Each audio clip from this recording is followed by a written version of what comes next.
Welcome, welcome, welcome. This is MLK Uncut series. I am Shantae Charles, and we are getting ready to also broadcast live through Facebook Live as we continue our reading of Where Do We Go From Here? So you see me looking back and forth.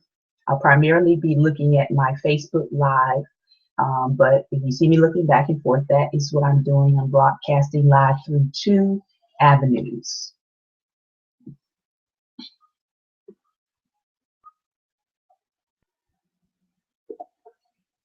Welcome, welcome, welcome. And I am Shantae Charles, and we are back again with MLK Uncut. And we are taking a look at his writing. We're reading and analyzing. Where do we go from here? Where do we go from here? So this is day 6 of reading, and we're talking today about liberation and also the futility of violence in liberation. So I'm going to take a moment and I'm going to invite some friends in to join us in this talk and discussion.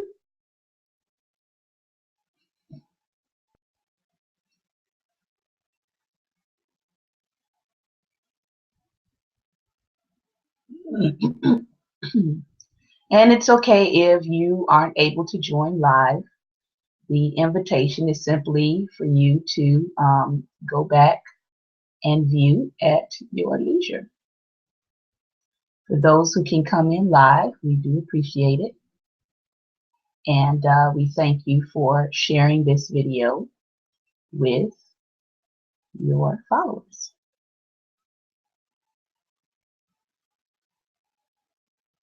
All right. So, good morning, good morning, good morning. Thank you for watching live. Again, we have been reading through MLK's works, and this is the second work that we're on.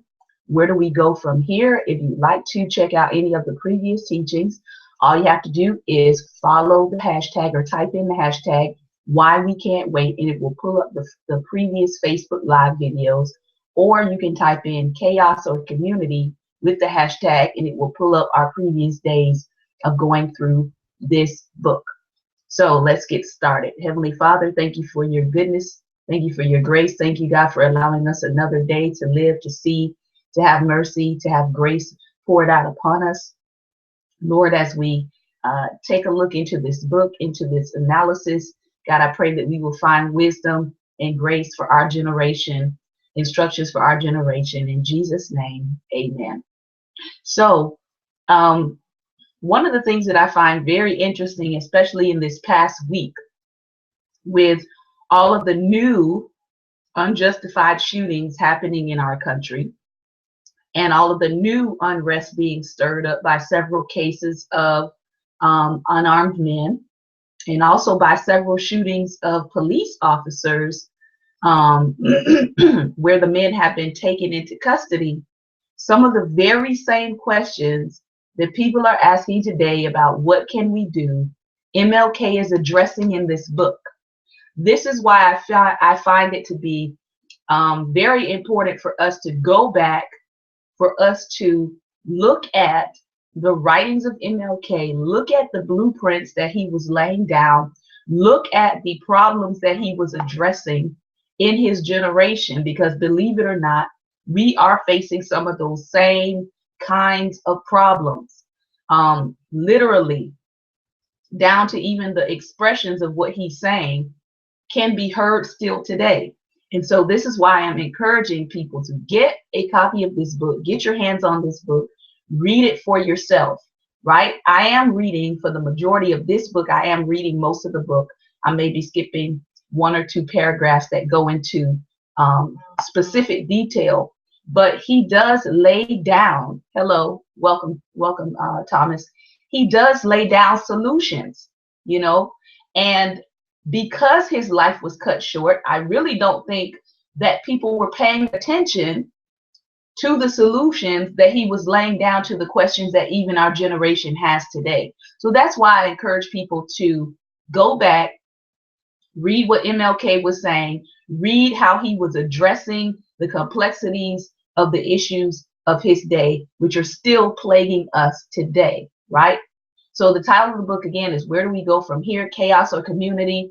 And we are on the subject of Black Power and how MLK was addressing Black Power. What were some of its benefits and what were some of its downturns or downfalls? And one of the things we talked about yesterday was he was saying that the Black Power movement, that it had no direction, hope in it. There was a lot of talk, or there was a lot of the goals that were driven by a despair kind of theme to it. And what he was saying is, you can't move a people forward simply by despair. You have to have a goal and a vision that can see ahead to something better, which of course we know is the case right now. He also talked about how being a part of a movement that is based off of despair can actually lead to Black suicide. And we see that happening even in 2016. The increase of suicide among African Americans is rising. Why?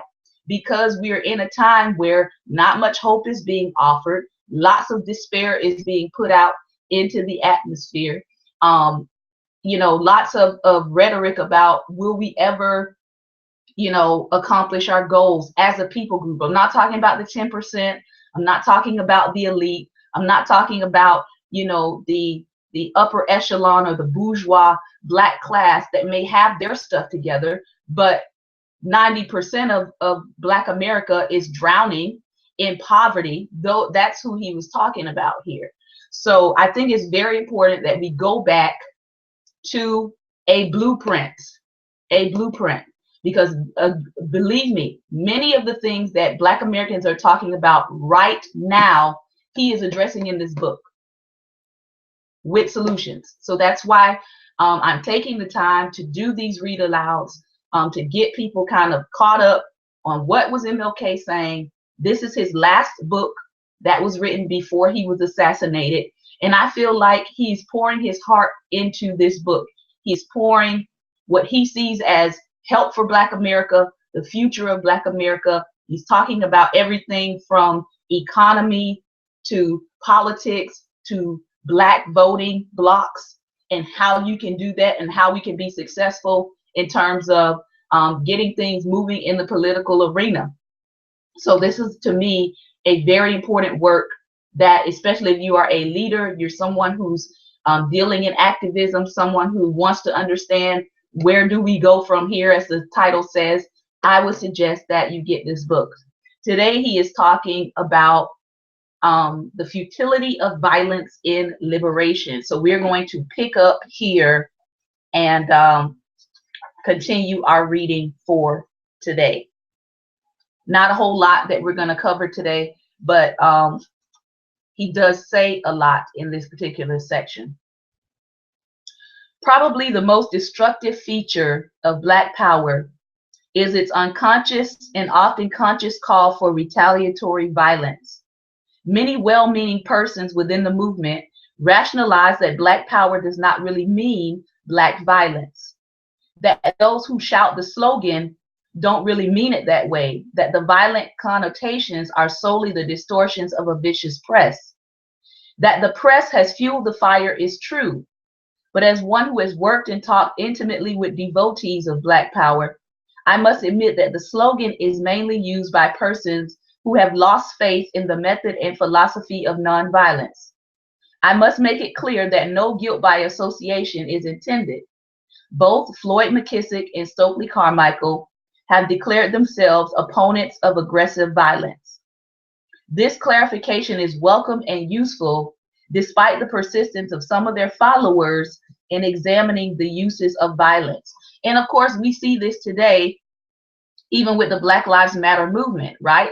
No matter how many times the leaders of the movement say, hey, we are not here to talk about retaliatory violence because that doesn't get anything fixed or solved in our communities, you still have people on the fringes of that movement who are using Black Lives Matter to commit violence in the name of Black Lives Matter. And of course, the press is running with it to say, oh, they're all terrorists. So these are some of the same issues that MLK, Stokely Carmichael, Floyd McKissick, they were having the same kinds of issues with using a particular slogan that was tied to Black life. Over cups of coffee in my home in Atlanta and my apartment in Chicago, I've often talked late at night and over into the small hours of the morning with proponents of Black power who argued passionately about the validity of violence and riots. They don't quote Gandhi or Tolstoy. Their Bible is Frantz Fanon's The Wretched of the Earth. This Black psychiatrist from Martinique, who went to Algeria to work with the National Liberation Front in its fight against the French, argues in his book, a well-written book, incidentally, with many penetrating insights, that violence is a psychologically healthy and tactically sound method for the oppressed. And so, realizing that they are a part of that vast company of the wretched of the earth, these young American Negroes who are predominantly involved in the Black Power movement often quote his belief that violence is the only way that will bring about liberation. As they say, sing us no songs of nonviolence, sing us no songs of progress, for nonviolence and progress belong to middle-class Negroes and whites, and we are not interested in you. So again, it's the same argument. It's the same argument in 2016. You have people saying, we are tired of protesting. We're tired of marching. We're tired of nonviolence. We want to have our own way. And what MLK is expressing here is there is a futility of trying to use retaliatory violence to accomplish your purpose and your goals. All right? As we have seen, the first public expression of disenfranchisement with nonviolence arose around the question of self-defense. In a sense, this is a false issue in argument, for the right to defend one's home and one's person when attacked has been guaranteed through the ages by common law. In a nonviolent demonstration, however, self-defense must be approached from another perspective. The cause of a demonstration is the existence of some form of exploitation or oppression that has made it necessary for men of courage and goodwill to protest the evil. For example, a demonstration against de facto school segregation is based on the awareness that a child's mind is crippled by inadequate educational opportunity. The demonstrator agrees that it is better to suffer publicly for a short time to end the crippling evil of school segregation than to have generation after generation of children suffer in ignorance.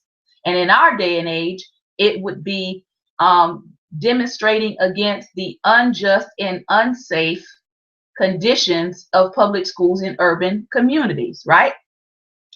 The demonstrator here, in such a demonstration, the point is made that the schools are inadequate. This is the evil one seeks to dramatize. Anything else distracts from that point and interferes with the confrontation of the primary evil. Of course, nobody wants to suffer or be hurt, but it is more important to get at the cause of suffering than to be safe. It is better to shed a little blood from a blow on the head or a rock thrown by an angry mob than to have children by the thousands finishing high school who can only read at a 6th grade level. Furthermore, it is dangerous to organize a movement around self-defense. The line of demarcation between defensive violence and aggressive violence is very thin. The minute a program of violence is announced, even for self-defense, the atmosphere is filled with talk of violence, and the words falling on unsophisticated ears may be interpreted as an invitation to aggression.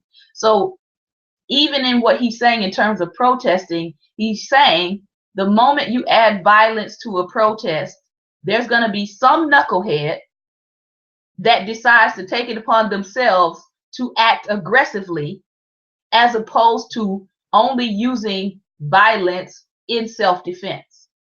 So MLK was very wise. One of the main questions that the Negro must confront in his pursuit of freedom is that of effectiveness. What is the most effective way to achieve the desired goal? I'll say it again. What is the most effective way to achieve the desired goal? Right? We've had news reports coming out recently that literally state, hey, the police and SWAT teams are preparing for Black people to act a fool.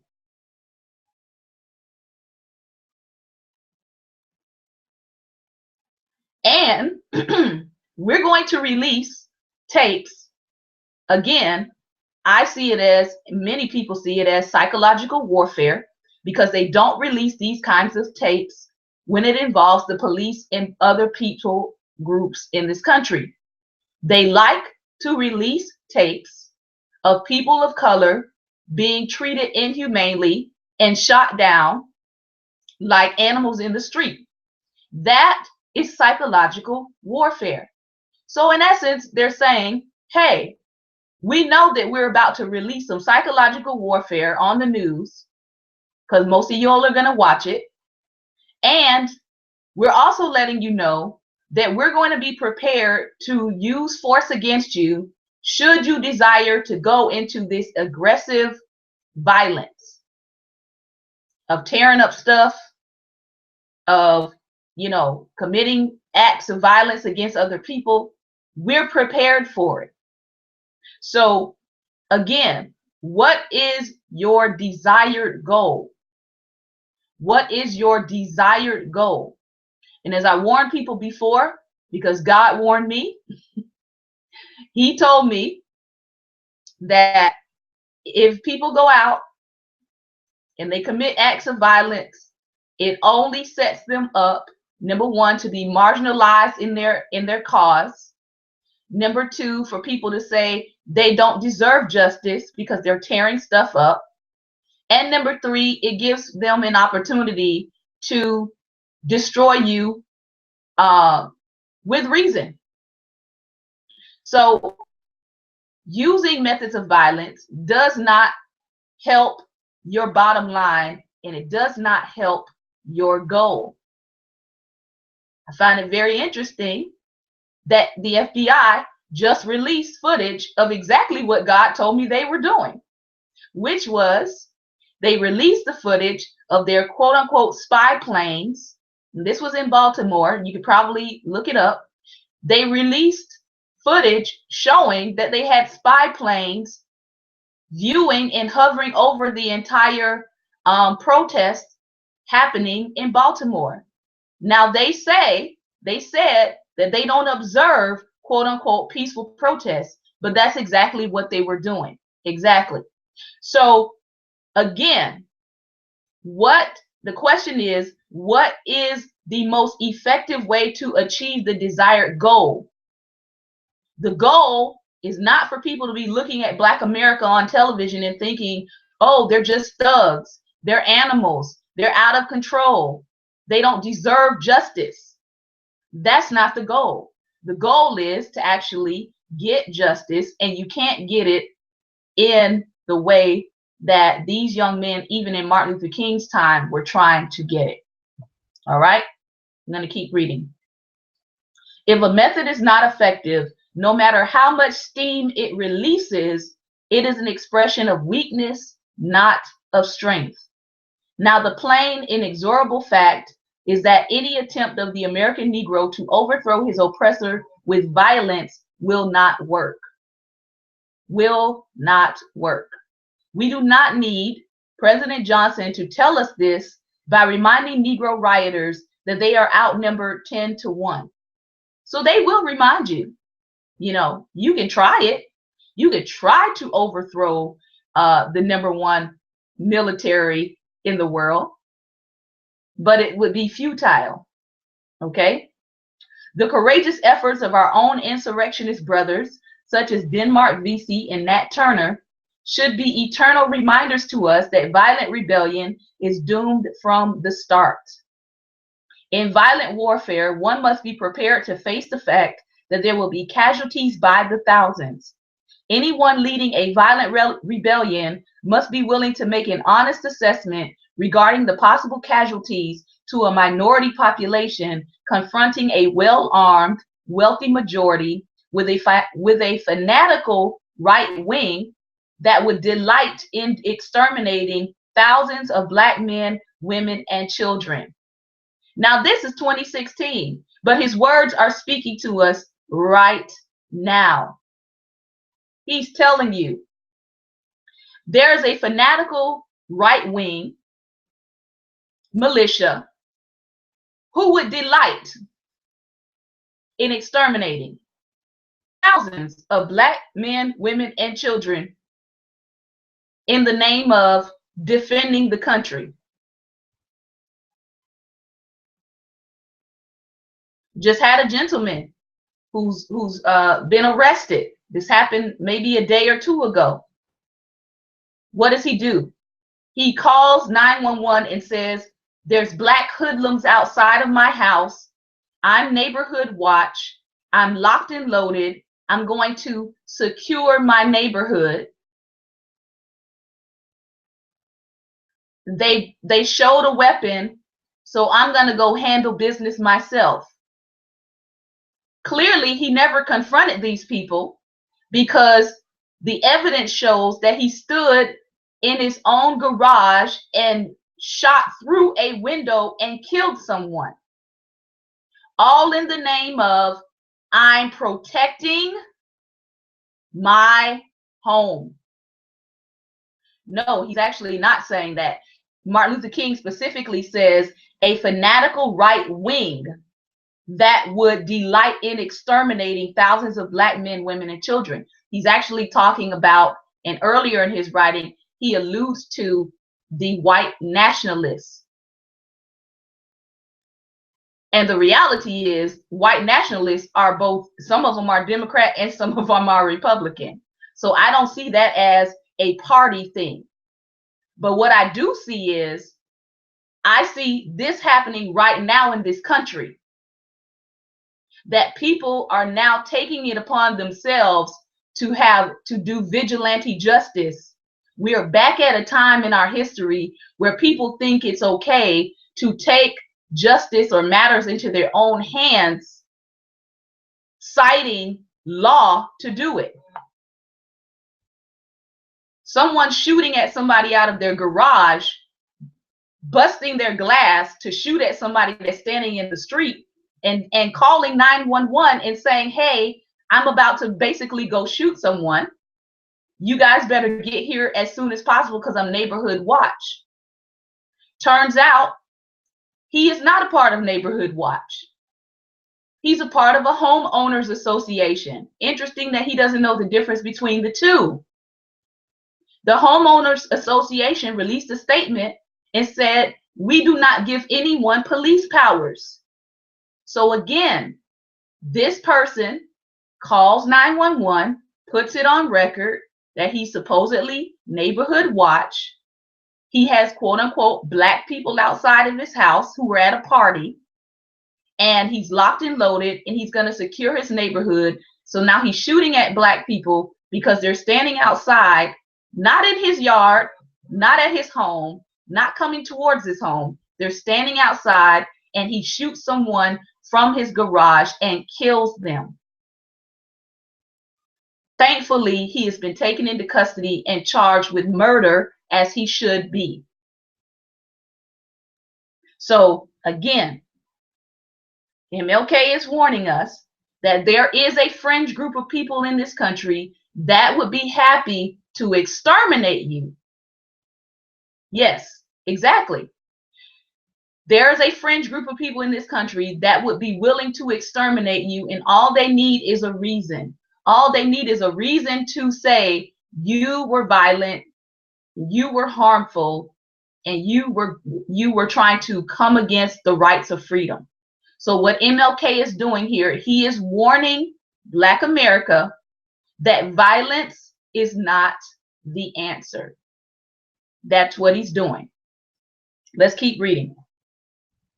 Arguments that the American Negro is a part of a world which is 2/3 colored, and that there will come a day when the oppressed people of color will violently rise together to throw off the yoke of white oppression, is beyond the realm of serious discussion. There is no colored nation, including China, that now shows even the potential of leading a violent revolution of color in any international proportions. Ghana, Zambia, Tanganyika, and Nigeria are so busy fighting their own battles against poverty, illiteracy, and the subversive influence of neocolonialism that they offer little hope even to their surrounding neighbors of Angola, Southern Rhodesia, and South Africa, much less to the American Negro. So MLK is dealing with this ideology of, well, we're going to overthrow the world, right? People of color are going to rise up all over the world and they're going to overthrow this oppression. He's saying, please be realistic. Africa has, excuse me, Africa has her own problems, much less trying to deal with the problems happening here in America. So again, it goes back to, what are we going to do within our own community to deal with our own problems? He goes on to say, the hard cold facts today indicate that the hope of the people of color in the world may well rest on the American Negro and his ability to reform the structure of imperialism from within, and thereby turn the technology and wealth of the West to the task of liberating the world from want.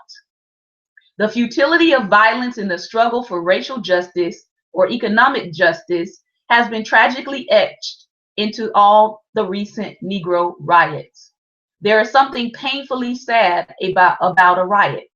One sees screaming youngsters and angry adults fighting hopelessly and aimlessly against the odds.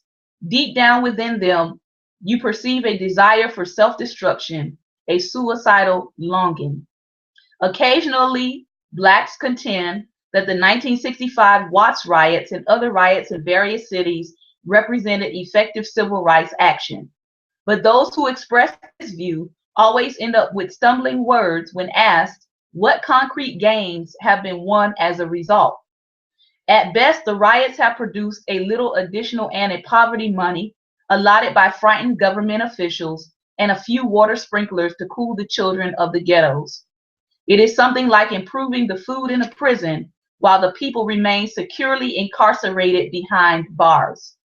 Nowhere have the riots won any concrete improvement, such as have the organized protests and demonstrations. So even though people are saying, well, at least we got something out of the riots of Watts, MLK is saying there has been no lasting change that came out of the violence. As a matter of fact, Black businesses, along with other businesses, I know one of my friends was sharing with me who was during that time, exactly, first acknowledging that we have a problem. We cannot continue to talk about them without offering real solutions, but we also need to know what the problems are, right? And so he's saying, out of these riots, nothing concrete came out of them. And the reality is we have a whole new generation who's going the same route that the previous generation went through. So we have a whole new generation that wants to operate in this type of destruction. But the reality is you're not going to get far tearing up stuff. That's not the route to go.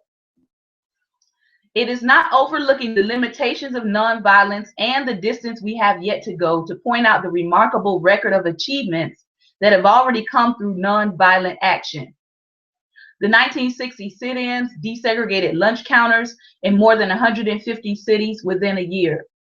The 1956 bus boycott in Montgomery, Alabama, ended segregation on buses not only of that city, but in practically every city of the South.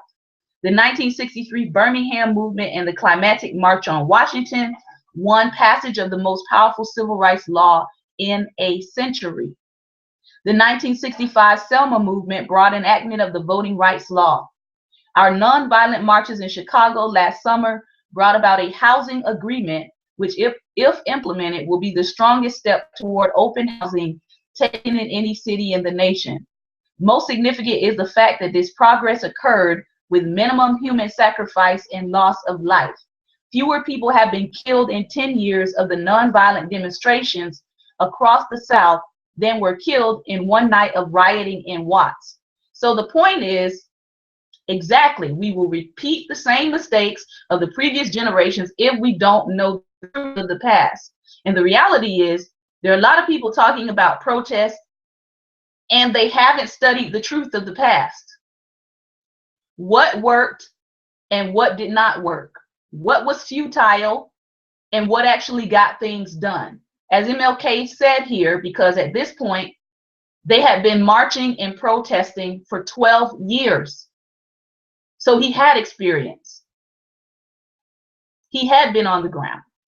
He had been in the neighborhoods, not just, not just making commentary about it, but never stepping into the ground.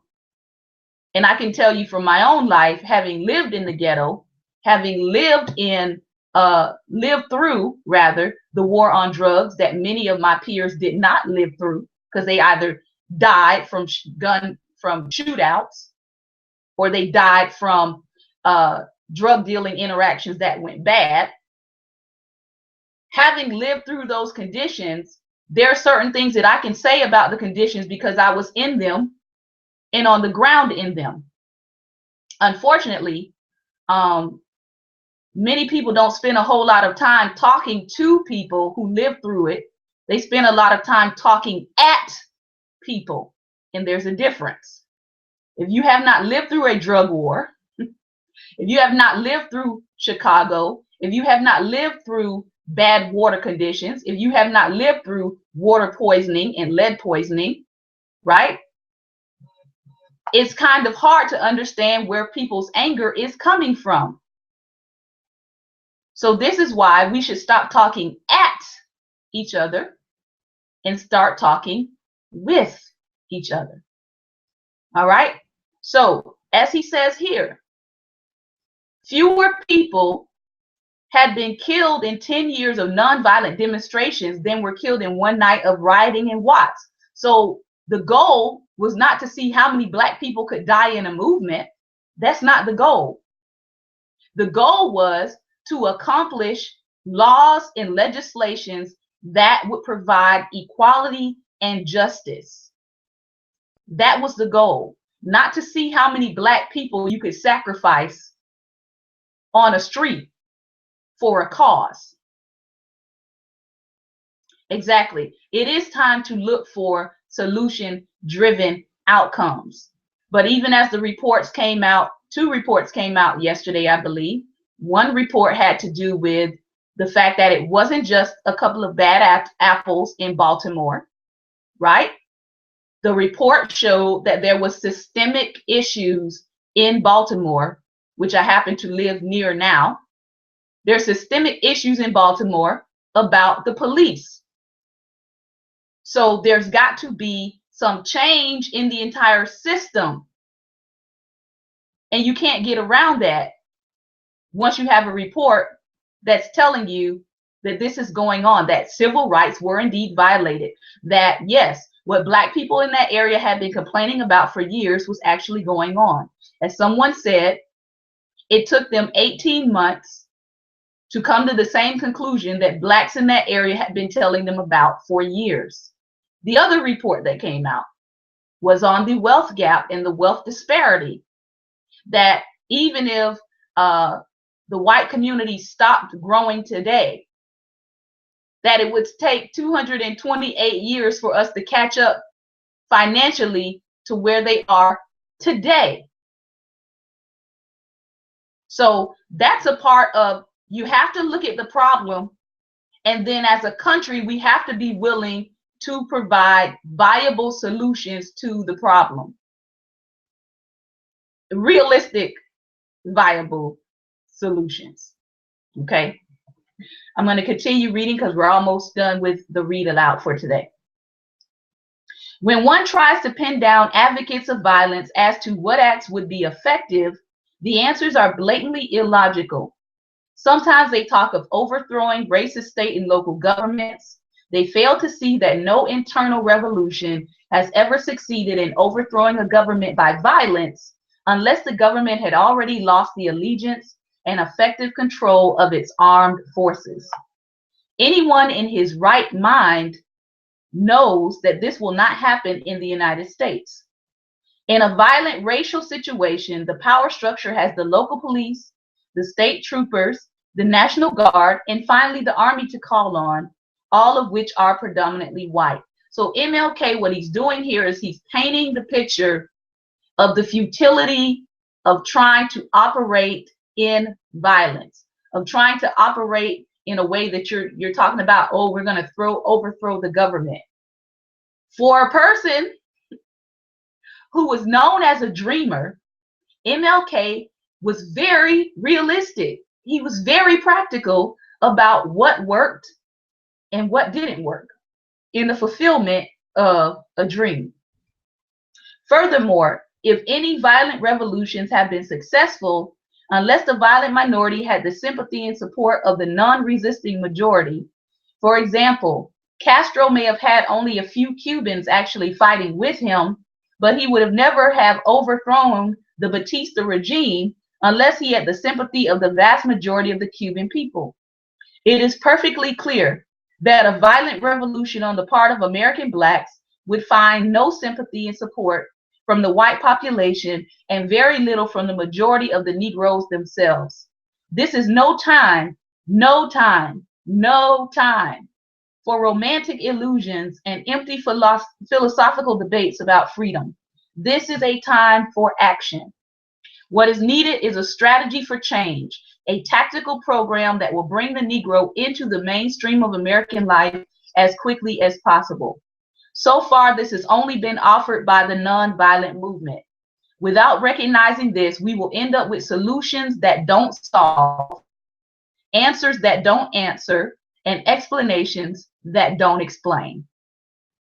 Beyond the pragmatic invalidity of violence is its inability to appeal to conscience. Some Black Power advocates consider an appeal to conscience irrelevant. A Black Power proponent said to me not long ago I won't say that curse word, to HE double hockey sticks with conscience and morality.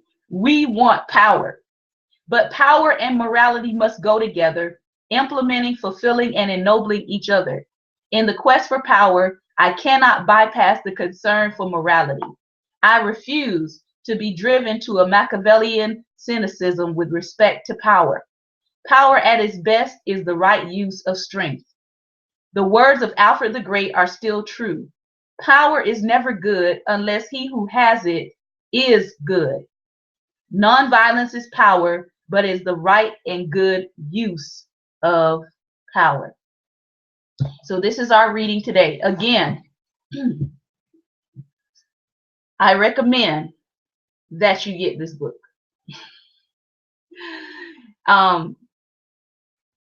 In this section, as I said before, for those of you who are coming on for the first time, we've been talking about many different aspects, but today we have been talking about Black Power and this notion of violence, revolution, the futility of violence in trying to liberate a people.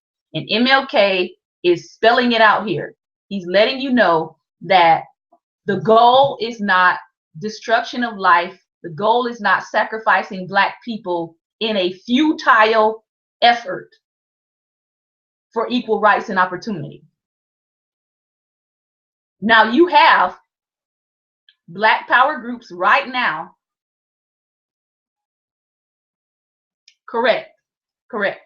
So yes, a part of the issue is holding people accountable who have been placed in office, which is one thing MLK talked about in our previous reading about the Black vote and voting as a block, not as a block for Democrats, but actually voting as a block of people who will appoint people who are willing to handle the issues that affect the Black community. He never said vote as a block for the Democrats, which is what Black voting has turned into.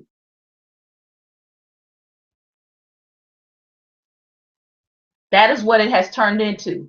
And we have seen how ineffective that has been. All right. So today we're simply covering what MLK is saying about non-violence, about the fact that non-violence has helped to get things done and helped to get legislation passed. He's pointing out the futility of using violence in your cause, because people getting killed is not the point. The point is to have equal rights and to have justice prevail. So that is our reading for today. Please come back. 11 a.m. We're here every day, 11 a.m. Eastern Standard Time. Tomorrow, we are going to talk about sharing power and white fear. Again, two topics that are still relevant in 2016. Sharing power and white fear. He's got a lot to say about it. My posts are archived on Facebook Live.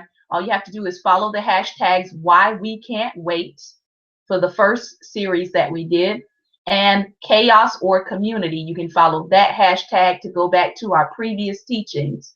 Also, I am live streaming the Chaos or Community series through my YouTube channel, which is Church Love 333, and they're archived on YouTube for those who do not use Facebook, because believe it or not, there are some people who are not on Facebook, but they are, and they can use the YouTube. So tomorrow we'll be back talking about white fear and sharing power. How are we going to get along in a pluralistic society? Everybody has to learn how to share power. Share power. And a part of what we're dealing with in our society right now is there are people who don't want to give up their power. They don't want to share power with other people groups in this country. All right, so this was our reading for today. I hope you will join us again on tomorrow, 11 a.m. Eastern Standard Time. Feel free to share this video with your page or with your followers. Again, thank you so much for your time, and thank you for the conversation today. Thomas, you're doing an awesome job. I just encourage you to continue and keep up the good work. Thank you all for your comments and your feedback. I will go back and read those comments. Take care and God bless.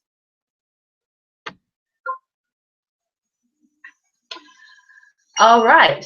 Thank you again for joining us today. And I hope that we have said something to get you thinking about this topic of the futility of violence in a movement, in a protest, and the importance of, right? The importance of the right use of power, the right use of power. So thank you for watching this video and sharing. Take care and God bless.